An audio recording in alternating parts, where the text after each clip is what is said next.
scare you? That's because the lightning just struck right over there.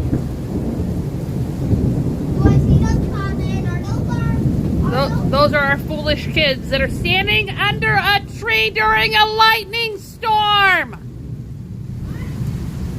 Sorry, I didn't mean to scream in your ear. Wait, is one of them your kid or another one too? Ugh. I've got a bonus kid out of all of this. It's Bree's bestie. Yep.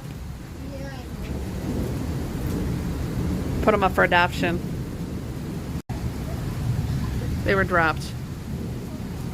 I mean, I didn't drop them, but they were dropped. They had to have been. What are they doing? They went running in a lightning storm in the rain. What are you guys over by doing? trees. Survival of the fittest. You guys have heard of that, right? Look how wet my pants are. Don't come at me. Look at the rest of you. You're glittering. Your mom. Let me bring out my pants. You're glittering on the camera because you're so wet. You get it? Nope. Yeah, I know you guys saw how close that lightning strike was. Yeah, it was like 3 miles. Yeah, whatever.